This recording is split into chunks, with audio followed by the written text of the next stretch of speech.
Boo! I should not find that so funny.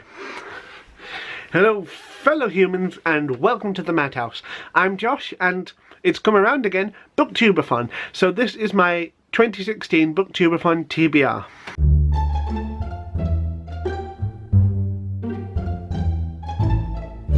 BookTube-a-thon is a massive readathon across the entirety of BookTube to try and foster a sense of community and to bring people together in a sense of fun, and also with the chance to do various competitions throughout the week and win shit. People love it apparently. And I did it last year, though I didn't really document it. I just took a week off from the internet and I don't plan to do that again. So I thought this time I would actually go for it. There are several challenges and also daily competitions to be announced each day of the week, running from the 18th of July until the following Sunday, but the date escapes me right now. Without further ado, here are the books I plan to read during BookTube-a-thon 2016. The first challenge is to read a book with yellow on the cover, so I'm going for How to Build a Girl by Catherine Moran. I recently reviewed her book Manifesto, which is fantastic, but this is a foray into comical fiction, and it's a feminist book specifically about how someone wants to grow up, how to go about it. A girl who decides, this is not how I'm going to do things, I'm going to do it my way. And it's pretty cool, but it applies to people of all genders, not just those who happen to feel like women and have vaginas. The second challenge is to read a book only after the sun has set. So I'm going to read New Guard by Robert Muchamore, which is part of the third iteration of the Cherub series. And I absolutely adore Cherub. It was one of my favourite series as a teenager. It was, how to describe it? Think James Bond meets Tracy Beaker, and it's fantastic. And they continued it with the Aramov series after the first one finished and the first lot of protagonists we'd seen had grown up. And then they came back, and now we've got them back again and doing something else I'm looking forward to very, very, very much. Kid Spies, awesome. I need it. I like spy books, but I like realistic ones. James Bond bores me. The third challenge is to read a book you discovered through BookTube. Now I could have said How to Build a Girl, but instead I'm going for The Long Way to a Small Angry Planet by Becky Chambers. This is a book I am very excited for. So many booktubers raved about this one, though I believe I picked it up on, who was it? Jen Campbell's recommendation. But it's a science fiction novel about a crew who are essentially construction workers in space, and they have been contracted to build something on a planet that's incredibly far, far away from anywhere else. So they have to journey there, and there's relationships with the crew, there's the political intrigue when you get to the planet apparently, and it's just everything I love. Science fiction, and character-based science fiction at that. Not just, I wonder what would happen if we did this. Because doing something strange is excellent, and many people can do that, but you need good characters to back it up, and a lot of writers miss that. And I've heard only good things about this one. The fourth challenge is to read a book by one of your favourite authors, so anybody who knows anything about me will know that it's going to have to be a Terry Pratchett book. And I'm going for Dragons at Crumbling Castle, which is a collection of his children's stories. I've read snippets from in here, but I've never actually sat down and read it from cover to cover. But children's stories by one of the best comedy writers of the 20th and 21st centuries.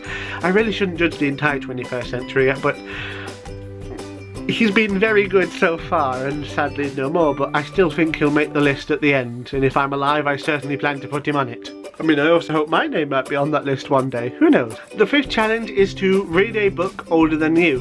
Where to start with this one, because the things on most of my shelves are older than me, if not the actual copy of the books themselves. The stories within them were written before I was born.